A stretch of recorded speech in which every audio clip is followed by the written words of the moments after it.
recent developments going on in the industry pertaining to whether it's regulations or the country who are trying to make it as a legal tender. So I'm happy to share those details by the time my colleagues dials in.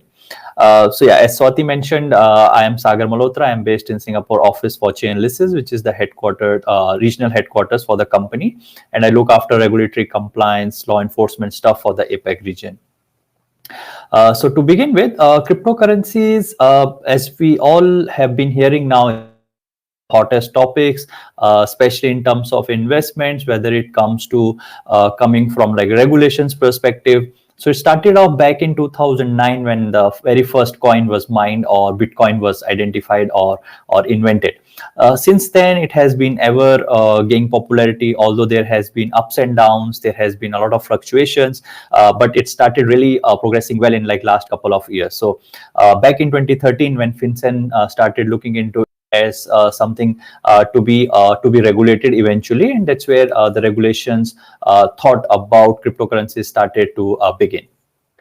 And then that's what happened in the US. That's where the market was always very active, proactively looking into this kind of stuff. But then eventually, as we have seen, the market has really grown and it has expanded to various other regions of the world.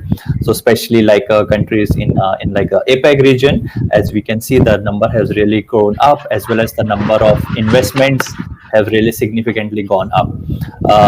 Right. So maybe I'll touch upon the regulations in a short while. My colleague has already dialed in. So yeah, maybe Amol, over to you. Thank you so much, Sagar, for holding the fort, and I'm so sorry for this technical difficulty, which held me back from joining.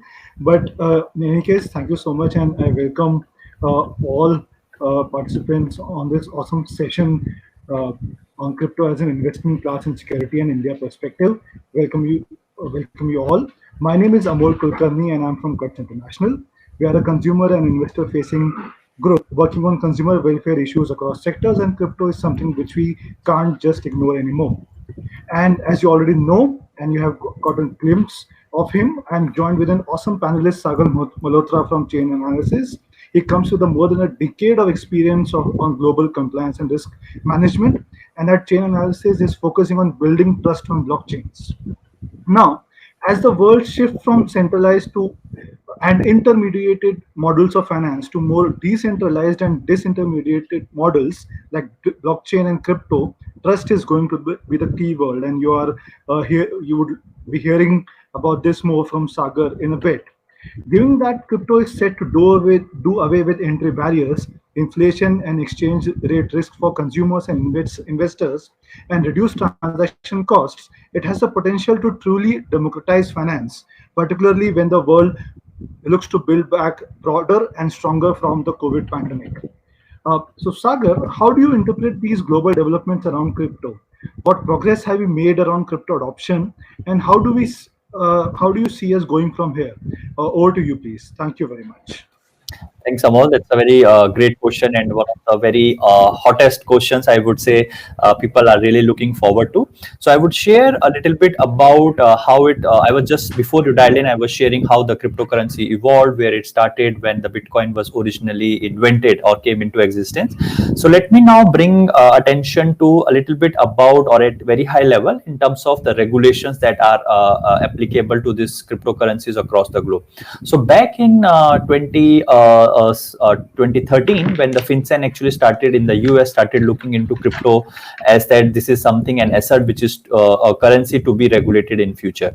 So that's how it started off. And then 2017, when the price was like really fluctuating and it touched almost 20K at that point of time, and that's where the serious framework of compliance was started coming into place for cryptocurrencies. Now let's bring the attention towards India perspective. So in India, I'll give you a high level understanding of the timeline, which is like RBI and Ministry of Finance issued various advisories, guidelines for the customer protection and securities risk, which started back in 2013, and until 2017, that's where the mixed guidelines were in place. So basically to protect customers as well as to financial institutions at that point of time. But it wasn't very clear whether it is banned, whether it is regulated until then. Then in April 2018, that's where RBI issued a circular where all the banks were banned from dealing with crypto related businesses.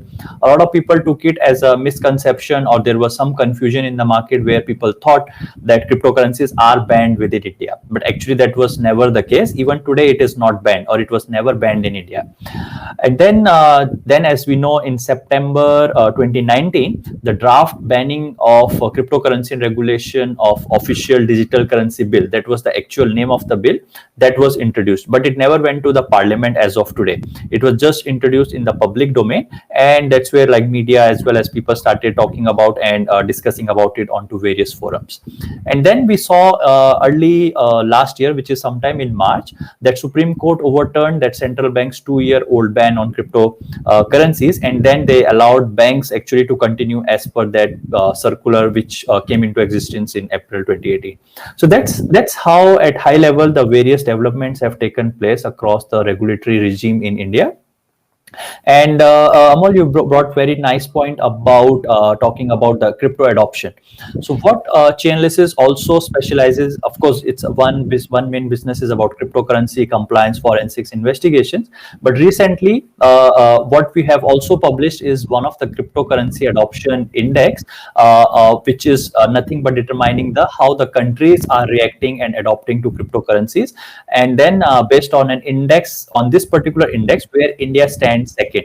It just came out like a couple of weeks ago. It was really a good depth insight of various parameters that we took into consideration, how it has evolved and where it is standing now, which is India seeing at second position. It's really something interesting for the upcoming times. So while the professional and institutional markets are crucial, what was done in this adoption index is that it is the countries with the greatest cryptocurrency adoption by ordinary people, and at the same time the focus is on the use cases related to transactions and individual savings, not only by the volume of transactions coming in or going out of the country, or rather based on just the speculation. So if I conclude this adoption part, so India being on number 2 really shows that this is not something new or complex anymore for a lot of investors, especially in a country like India, where we are known for young population, where almost 65% of the population is less than the age of 35. It shows that level of enthusiasm, that interest in learning, and the exponential growth of excitement,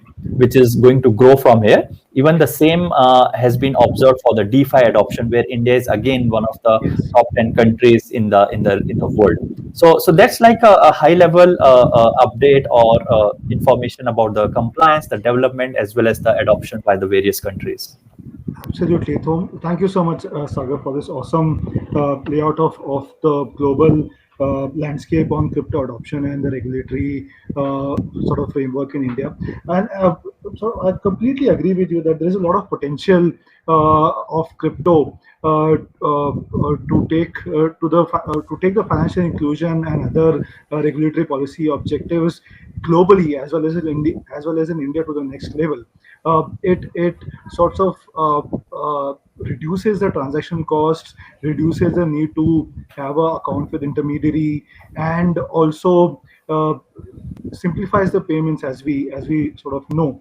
While there are several other innovations in India in terms of UPI, the regulator is also looking at central bank digital currency, and recently they are saying that there's some sort of a plan to launch in some form by end of this year.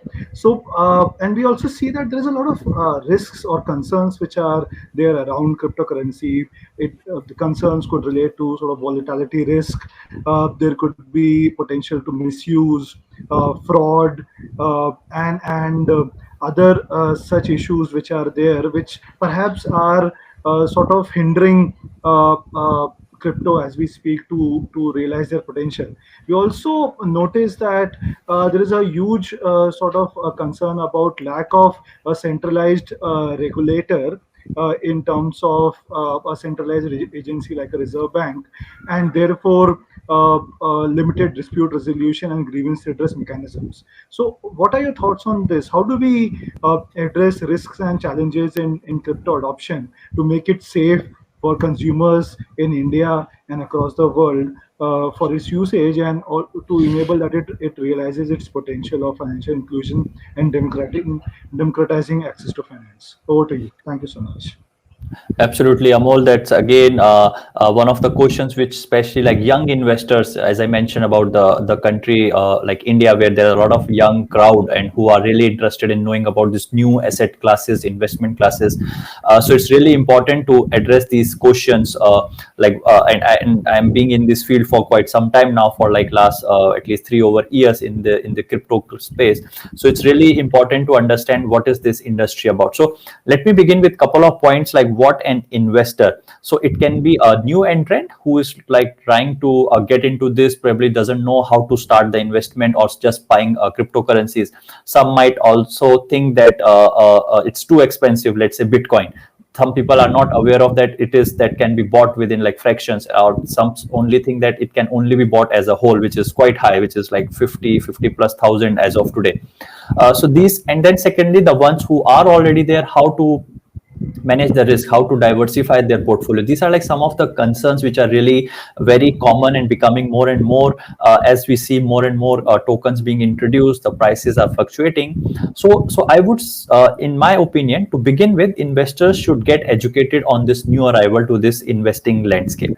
So as I mentioned, like what are the projects being worked upon, whether it's like for example Ethereum contracts or Binance Smart Chain, or the new tokens that are getting developed, or getting listed onto the various exchanges. What is the potential? So it's always important to learn, to understand, do their due diligence. And then we also know that with many asset class still in a speculative phase, there is a multitude of risks, some predictable, some are identified, and some are yet to be uncovered. So that's what I meant by just don't go by the price that it's going up, so I should be investing in, and just bring your focus from your other investment class like gold or stocks just into this cryptocurrency because of this nature. And the approach to cryptocurrency as an investment or asset class should not be interpreted wrongly, for that we are endorsing any particular coin ownership, or it's like 100% involved with like money laundering and stuff like that. No, that is also not is the message we want to convey in today's session. And while it's becoming more and more popular with the time, as we are seeing a lot of coverage in the media, main news channels not only in India but across the globe are covering as one of the topics into their either in headlines because of the price, or just making sure people understand more and more about it. So we can't ignore the fact that at the same time that Bitcoin lacks a known sponsorship, a centralized standard setting body, or even a physical presence, like what you just mentioned about the ownership and the regulation. So that is something again specifically in specific to Bitcoin, that is the one of the challenges that everyone should be aware of. And then as I was saying earlier, that FinCEN was the first regulator to start working on crypto regulations back in 2013, and then it actually evolved. The Internal Revenue Services followed quickly, and for the tax purpose they defined cryptocurrency as a property asset, not a foreign currency. And it was then until if I remember correctly, until 2017, when Bitcoin peaked at nearly 20,000. That was the transformational structure change in the regulatory frameworks that were being introduced. And since then, it has ever been growing. So if you look from institutional adoption of crypto perspective, why and what's the reason, like a lot of banks are now coming forward. This shows that the trust and the long-term existence of this cryptocurrency is going to stay.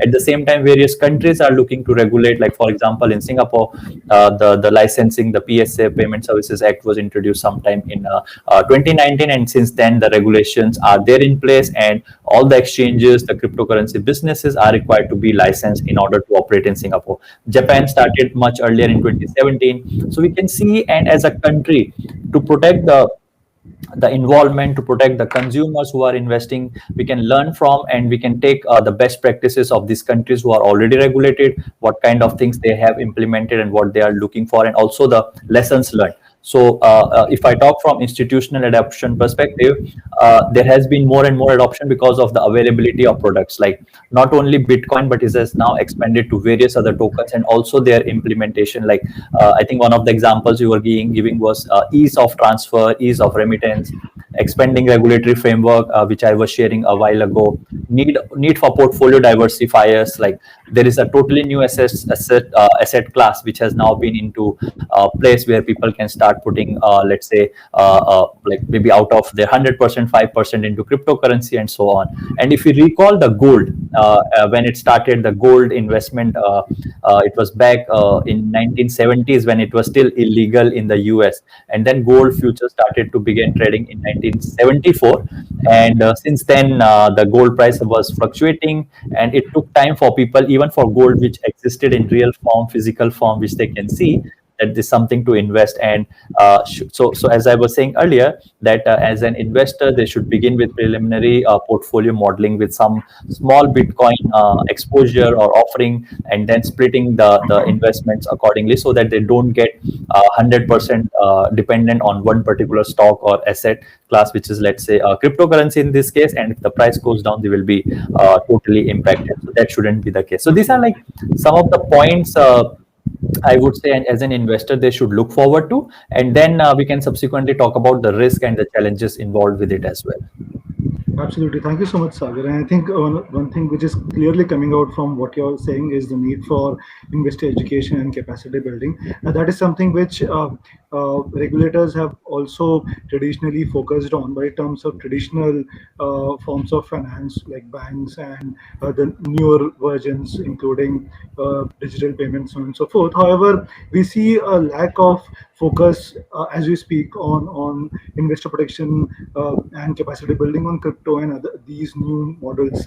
And perhaps it's time that regulatory agencies look at these, including organizations like Cuts International, which I represent, because we do a lot of work with consumers and investors, building their capacity, informing them about the need for diversification, and how to start small and sort of understand the ropes of the game, and then sort of deep dive into further. And I also hear that it's still early days. There is bound to be some sort of a volatility and fluctuation, as you mentioned, case of gold as well. And therefore, we need not shy away from that. Over-regulation because of fluctuation might actually kill the market, as we have seen in other sectors as well. So therefore, perhaps we need some sort of a nuanced regulation wherein wherein the market can be fostered for better investor access and consumer welfare, and consumers can be sort of handhold in the initial phases for helping them invest and explore the crypto asset market, while as in slowly as they get more expertise, they can be left on their own.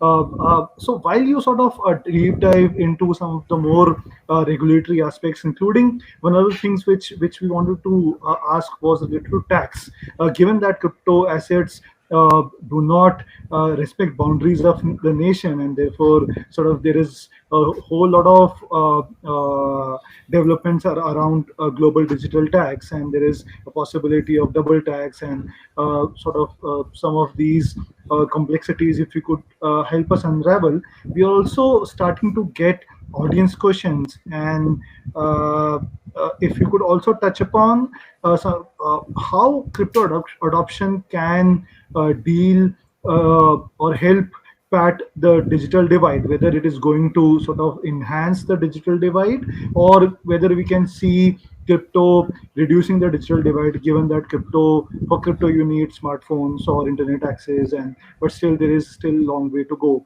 when it comes to India and other developing countries. So if you can just focus on these three issues that I have mentioned in your next session. Thank you so much. Sure. So let me touch upon with the regulations part first, and then let's go to the question that we have. So from regulations perspective, if I can definitely share from where it is already regulated, for example, country like Singapore or countries like Japan.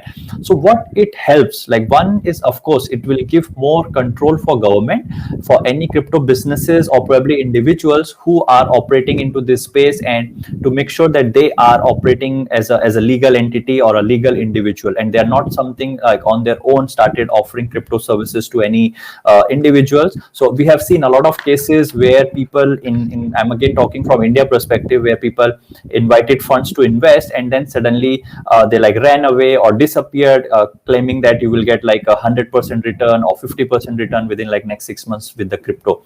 So that kind of stuff is needs to be regulated and closely monitored. Secondly, the benefit of regulations is it will help gaining the trust among the people or the investors, especially going to a particular exchange. So if let's say an exchange is regulated versus the another exchange which is not licensed, definitely people will be more intended to work with the regulated ones, because they know that they have certain regulations to meet, they have periodic reviews to be met, compliance to be in place, and a strong let's say transaction monitoring requirements are in place. Similarly, for financial institution, if they are dealing or their customers are sending funds to an exchange which is regulated which versus non-regulated, they will be much more comfortable in doing their dealing. So that's how important the regulations are, or the important role they play in making sure a country, their investors, their organizations remain safe. So coming to the digital, the divide, that the one of the questions. So there have been recent examples, like for example, Crypto.com recently partnered with Visa. So they issued their debit card, and then that's where, for example, how it works is, if somebody, let's say I have one BTC in my Crypto.com wallet, I can, and once I'm given this card which is issued by Visa, I can use that and it will be directly debited from my account, which is from the one Bitcoin balance. So that is really another, I would say, advancement, and it is not something exploiting any of the existing system or regulations. It is still as per the various requirements that we are following, and looking at the bigger names like Visa, Crypto.com coming into this industry is definitely helping and giving much more options to the various players or the consumers, and it also helps avoids any fluctuation within like the currency, especially like when, let's say, you move out of country and you need to spend, and you do not have to think of this charges or currency rates, conversion rates, and all those stuff. So similarly, BlockFi, which also worked with partnered with Visa to issue their credit card, which is what they get like cashback kind of stuff or credit rewards for every spending that they do, and it's bringing really to that not much changes required from a merchant services perspective. Like when you go to a supermarket or buy anything, you can just use it as your normal debit card or credit card, and at the end it will be just the funds will be deducted from your Bitcoin balance instead of your fiat balance. So that kind of stuff is really something new, and we should be looking forward to. And as in India, because of the adoption is too high, definitely this is something to look forward to for various agencies. Sure. Thank you so much, Sagar. I think absolutely agree that there's a potential of several use cases, and programmable tokens for specific uses can be really game changer in terms of getting towards adoption by investors. And as you have already mentioned, that crypto issuers are already partnering with traditional players like Visa and others for leveraging their potential. We have another question in terms of, we see a lot of we are seeing a lot of chatter around central bank digital currency. So there is something called a digital currency, then there is something called a cryptocurrency, and then there is something called e-rupee, which is also a specific purpose wallet, which is also targeting non-smartphone using investors. So how do we differentiate this? What is the difference between some of these evolving technologies, and are they in competition with each other? Is this good? Or is this sort of each other infringing into other domains? So what are your thoughts on that? Absolutely. I think this is again one of the very most searched topic, I would say, by various countries in the recent times or in last recent months. So to keep it simple without going into technical details, so cryptocurrency versus a CBDC or any, like for example, the government of India also announced the plans for launching e-rupee in near future or probably sometime really soon. So so how it works is, cryptocurrency, as I was sharing earlier, there's no like a central body governing it or the owner or regulations, nobody confirming like a fiat note that somebody confirmed that this is the author or owner of this currency. So that is like the risk with like the usual cryptocurrency, but the beauty of cryptocurrency technology is blockchain. That's where everything is transparent, and that's why it is becoming so popular in the recent times. Whereas CBDC, what governments are looking for is the best of both worlds. So they want to keep it regulated from, let's say, if it is issued by Singapore or India or any other country in particular, it will be under the government of that country. Plus, it will be having benefits of blockchain, which is the transparency. So that is, I would say, is the best of both worlds, CBDCs. And until people start or the government start coming out, we will see more and more use cases. Probably it will be limited to certain set of users, or probably, let's say, within a given, let's say you have an account balance of 100,000 rupees in India, and then only 10,000 or 10% of your overall balance you can buy or use CBDC and stuff like that. So those kind of use cases are yet to be discovered, and we will see more and more as we see the developments taking place in this field. Sure, sure. Thank you so much, Sagar. And I think what you're saying is just enhancing interests of our audience in this panel as well. We're seeing a lot of questions coming in now. So one of the questions, which is that while we see crypto assets and cryptocurrencies, Bitcoin, for instance, is quite popular. We also see stable coins, which are also sort of pegged on fiat currency. So what is the difference? Is stable coin better versus decentralized or a crypto which is not pegged on a fiat currency? And the second question is, what is your take on tokenized economy with businesses, communities, and industries and individuals getting tokenized? And how will India adopt to a tokenized economy? If that is something that you'd like to ask. Absolutely. So I can touch like one by one, probably in brief, Absolutely. because we have certain other things to cover as well. So one is about the stable coins, right? So stable coins are, like, as you rightly said, the most important or unique feature is about tagging to a particular currency.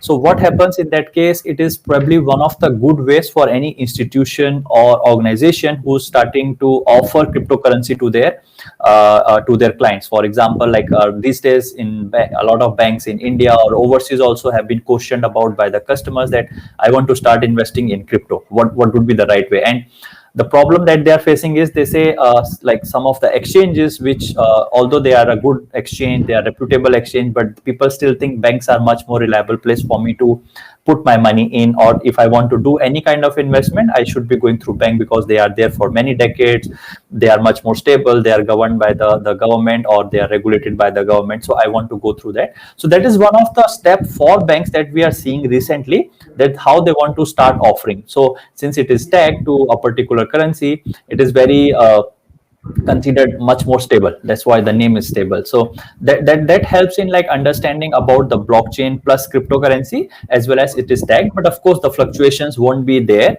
as much as compared to like the non-pegged or the non-stable coin. So that would be like a high level difference, and what kind of institutes are looking to get into this business.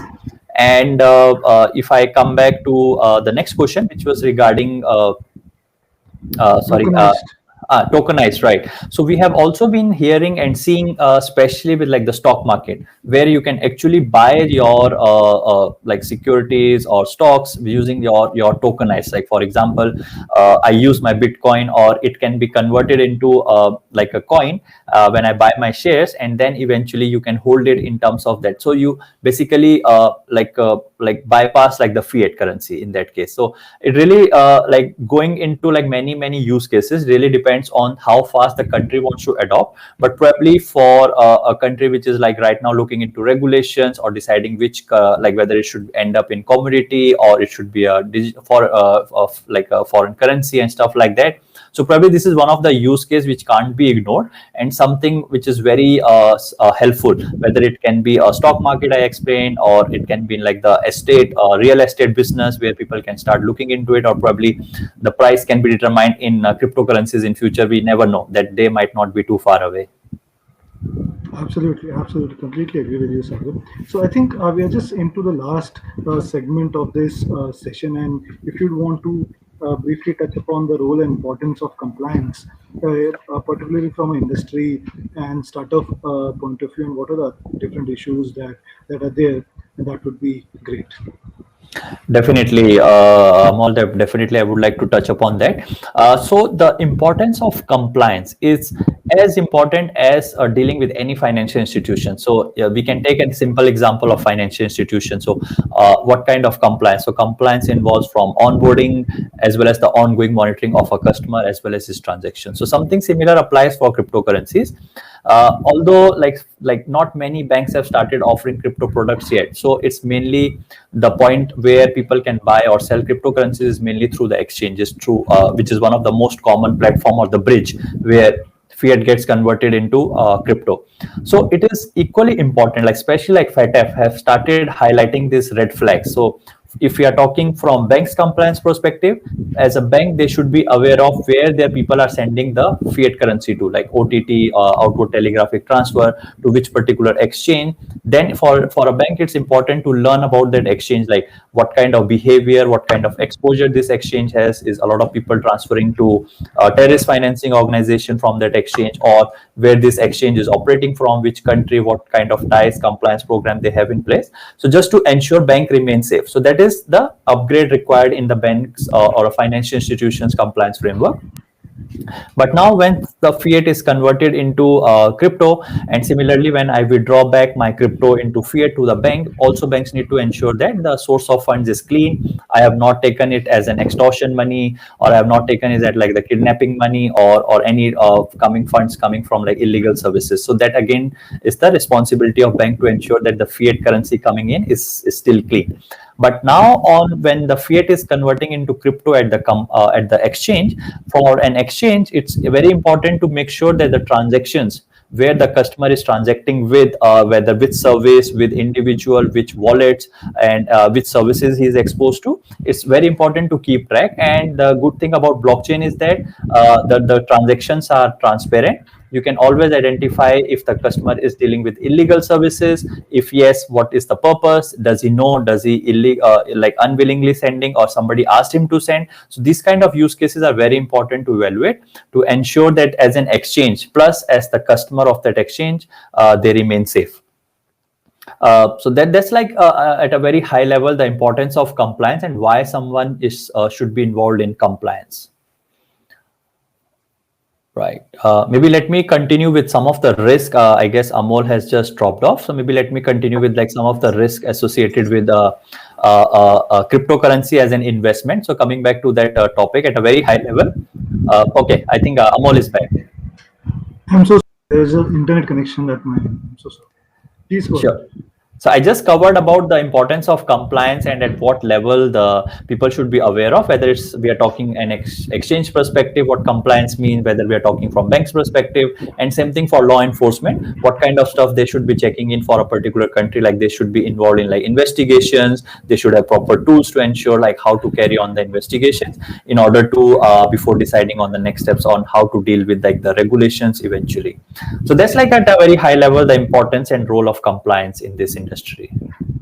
Sure. Thank you so much, Sagar. So we are just coming to the end of this session. This has been a really sort of knowledgeable, informative session for me at least, and I'm sure for other participants. I have just a few takeaways from this, and maybe I can just go through them one by one, and then Sagar can also say his sort of concluding remarks if that's okay. First is there is a huge potential in crypto. There are several use cases which needs to be explored, and there is huge potential for crypto to democratize access to finance and meet the objectives of financial inclusion that regulators worldwide are seeking to achieve. Secondly, there is a need for several stakeholders, including regulators and civil society and other groups and industry, to come together to demystify what is crypto and sort of burst some of the myths which are around this asset class. There's need for awareness generation and capacity building. Thirdly, regulation is essential. However, we need not kill the golden goose. And therefore, there's a need for optimal regulation. And lastly, compliance is crucial. All the industry and other sort of stakeholders which are there, they need not take compliance lightly at this stage, despite this market evolving. There is huge potential. However, there are some risks which need to be optimally managed, and therefore, industry and regulators need to work together to ensure that there is the potential of crypto is not misused for terrorist financing and anti-money and money laundering and other such sort of illicit activities.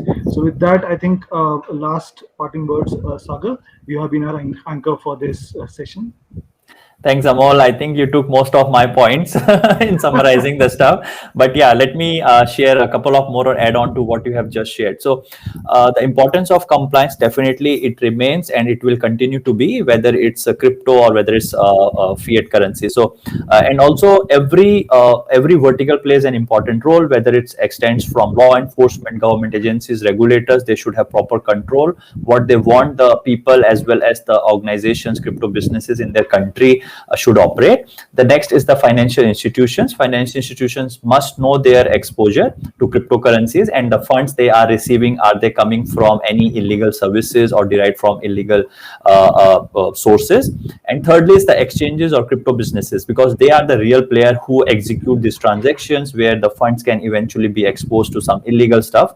Again, from a customer perspective, they might not know that the service it is being sent to, is it a legal or illegal services. There are a lot of scams you may have heard of, extortion is happening, or sometimes like love scams. People are asked to transfer funds to another person, which eventually turned out to be a terrorist or a scammed wallet address or stuff like that. So at every level it is important.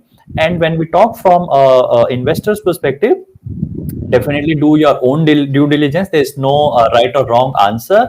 Don't go basically just because of the price is it's very lucrative, a lot of people have earned a lot of money. So just keep that in mind, that just do your due diligence and understand the market as well as the tokens that you are looking forward to or the projects. So look at those details before you actually enter this market, and probably start with like some synthetic products where you have your main product, but part of it is exposed to cryptocurrencies, like probably 2%, 5%. And then once you know this market, how it operates, what are the challenges or the points in mind to keep. And then from there, you can slowly increase or expand your investment into this industry. So that probably some of the key aspects I want to say towards the end. Yeah. Thank you so much, Sagar. I think some of what you said is a great fodder for creating an investor protection or investor awareness module that we will be keen to work on at our end, and also we'll reach out to you and others and IMAI for investor awareness generation and capacity building. So thank you very much for that. And I think I would also like to take this opportunity to thank the organizers, including IMAI, Swati, and others, and for giving us the platform. And over to you, Swati. I think we have reached the close of this session. Yes, thank you so very much, Amol, for such an engaging session. And thank you so much, Sagar, for such interesting thoughts that you have brought, in today's session. And of course, this wouldn't have been possible without you all. So thank you once again, and have a great day ahead, and stay safe. Thank you. Thank you, Swati. Thanks, Amol. Bye. Thank you. Thanks, everyone. Bye.